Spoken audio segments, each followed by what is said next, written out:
So today I stand before you to talk about unconnected things. Access, childhood, caring adults, the importance of surround sound, and narratives. When we started thinking about the early years, we said, let's bring the narratives that we really aspire for to become the narratives and imagination of the early years for the country. Can we create a language that unlocks abundance? Can we create the language of permissions?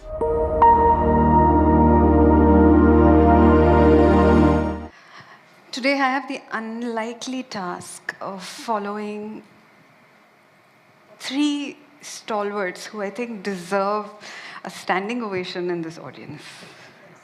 At least a big round of applause.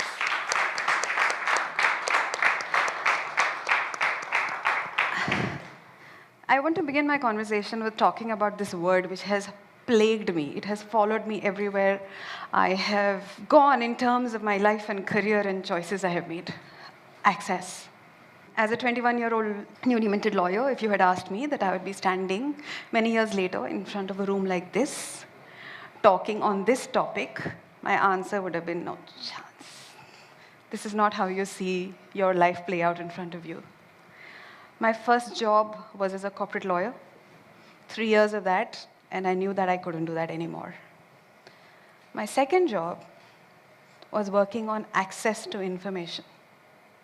And the reason I put up the definition of the word access on screen here is because it is something that perhaps we use so much in this sector, but there are many, many forms it takes. In my second job, when I was working on access to information, it took the form of rights. The right to ask for information empowered a villager to ask for muster rolls, which then made possible for them to unlock the idea that they were denied benefits due to them. This is where law plays the role of access. But in the lives of people, access comes in the form of Sudhaji and Babaji and Dattatreyaji, because that unlocks something. But one thing I noticed in that job, which was about the idea how denial of identity or understanding identity got in the way of accessing something. I then worked on access to justice for women, and women experience access very, very differently from men. And I can see all the women in the room smiling and laughing. I want specifically to talk about the idea of violence, particularly. When a woman in a violent situation leaves home, starting life without any form of identity, I realized is what really happens, because you have left with nothing. And to rebuild life, you need a foundational something, a piece of something that enables you to enter, to seek permission, to build your life again. And this is where identity came into the piece again, in my life again. Then I had the opportunity to work on Aadhaar. And the dots kind of connected themselves. The story wrote itself, because in my head, without the idea of foundational identity, a foundational identity which is assigned to you by who you are, man, woman, other, child, without anything else, that you can carry and it can travel with you, that you can seek to, even if you don't have it on you, but you can get a new one. That fundamental little thing, that idea, what can it unlock? Apparently many things, including the ability for all of you today to use a QR code to make payments and forget cash. But that's the idea of a small, something that happens somewhere which has an impact somewhere else. So today I stand before you to talk about unconnected things. Access, childhood, caring adults, the importance of surround sound, and narratives. Seemingly unconnected things, but for this room and this audience, the dots will hopefully connect. And at the end of which I have an invitation. This image, ChatGPT has unlocked the ability for me to simply string a few words together and create a visual on access. Access comes in the form of law, access comes in the form of technology, access comes in the form of people, access comes in the form of narratives. For example, how many of you remember School Chale Hum as a campaign? Everybody remembers, right? What is the visual in your head when you remember it? The blue uniform, the girl in the pigtails, blue uniform, white shirt, blue uniform. That aspiration, that desire for that results in 99% of our children practically going to school, even though there are stories of many that don't, because we are so big and the volume is such. But nonetheless, the idea of School Chale Hum. So here, today, I want to talk about ideas that unlock access and for whom, and how it is experienced, but in the context of our youngest. I have 8 minutes to speak, much of which I probably have swallowed up right as of now. But in these 8 minutes that I would have been on here on stage, 380 babies would have been born in India. I urge you to close your eyes. Seriously, close your eyes. And imagine this child gurgling, crawling, walking, running, playing, falling, crying, laughing. And you can open your eyes now. Over the next 8 years, that baby is this. That's essentially the lifetime that we are talking about, and that is the time of childhood.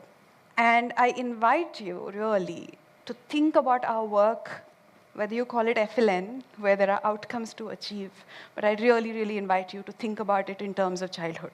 We use many complex words to express it, but can we talk about it in the context of the joy, the happiness, and all those visuals that are in your heads and the movies that are running in your heads when you close your eyes and imagine that child? The invitation is to unlock abundance. There is a lot that's wrong, but there's also a lot that's right. And the lot that's right comes in the form of caring adults. In the context of early years, it's actually very little about the child, and it's a lot about the caring adult around the child. The caring adult comes, of course, in the form of a Sudhaji and Dattatreji and Babarji, but also comes in the form of the mother as the first teacher, the father, mother again, of course. The reason I bring up this issue is because when we at AkeStep started thinking about, for those of you who know AkeStep, you think of us as technology people. But when we started thinking about the early years, we said, let's bring the narratives that we really aspire for to become the narratives and imagination of the early years for the country. Can we create a language that unlocks abundance? Can we create the language of permissions? Permissions come to you in many different ways. Laws give you rights. Permissions come to you in the form of technology. The fact that somebody decided to put a camera on your phone and decided that it could be flipped this way suddenly has given the whole world the permission to take their own pictures and put them out somewhere. But permissions also come to you in the form of cultural permissions, behaviors of others around you, cues that you take as parents particularly of other parents around you, ideas. So we at AkeStep, along with at least 70 organizations who came together, started having this conversation as how do you unlock abundance? Because we've been approaching a problem with a scarcity mindset. Can we shift the mindset to an abundance mindset? And what does an abundance mindset sound like? What does it look like? And what does it feel like? And what actions will you take when you think from an abundance mindset? These are the questions we've been playing with. And in some ways, it looks like this. It looks like a mother who is being a responsive parent.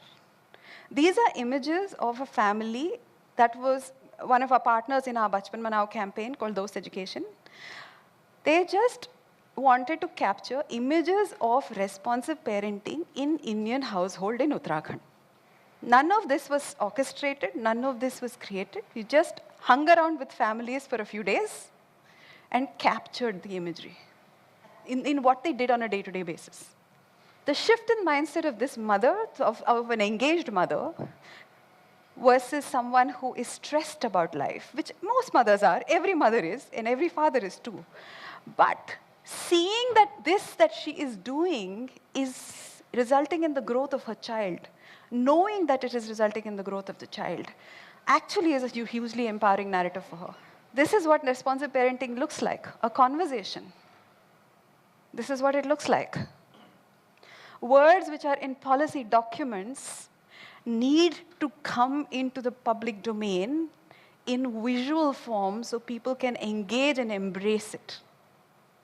Visuals like the school transformations that he was showing. Visuals like the women who are coming out to fight for something. This is as critical as the words to explain and teach. And this is where I want to talk about the importance of surround sound. The idea of learning is not only within a school system, but it is particularly in this age group, is everywhere. Caring adults come in the form of librarians, in the form of mothers, fathers, grandparents, the three esteemed speakers before me, and many, many, many more. In Karnataka, the Librarians of Karnataka was a project where public libraries were converted into welcoming spaces for children, where the librarian, who was an administrator of books, was taught to do only one thing, to read a story. The transformation within the librarian is more interesting to me than the transformation of the library space. The transformation within means that she no longer thinks of her space as just her library, but also the Anganwadi, where she will go and read a book. Also the temple compound, where she will read a book. Also the school, where she will read a book. And in a country like India, grandmothers play and grandfathers play as much of a role as parents. It comes in the form of a special needs educator, taking various shapes and forms. Latika Foundation in Dehradun works with families, whole families. Would you believe that there are groups, support groups for fathers of young children? While we talk about mothers' groups, have you considered the idea of fathers' groups? That they may need to think and talk. Have you considered the idea that if parents call a IVRS number, they can pick topics they want to listen to and give their own input? And this is happening in rural Bihar and rural UP in the form of the Bachpan Manao, IVRS, social media, mobile Vani work. And fathers are calling in. It's not just mothers. And lastly, I leave you with this image. While these images look like normal images, these are images of engaged families in their local communities. Engaged families in their local communities celebrating childhood. With that, I want to invite you into a wider societal conversation to recast our narratives for our youngest and say, let's celebrate the first 8 years of our children as the time to celebrate childhood, because India knows how to do tyohars. Does the idea of celebration of the caring adult in whatever form and the idea of celebration of this period help us embrace this with more joy and come to it with an abundance mindset? With that question, I leave you and invite you to watch a short film, which is about just 90 seconds, and I hope I took my 8 minutes. Thank you.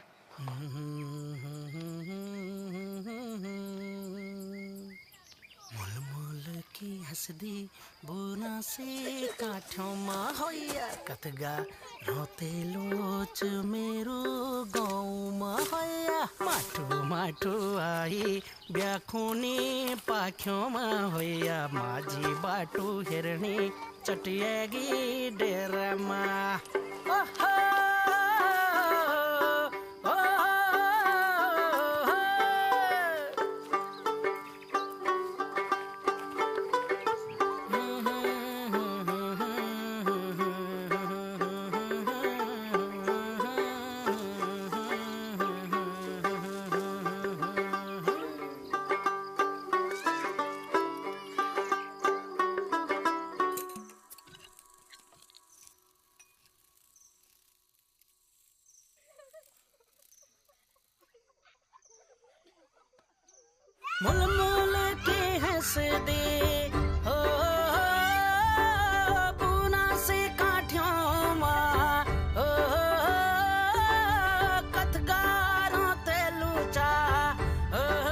बच्चों को सीखने की आजादी दो, उन्हें बचपन मनाने दो।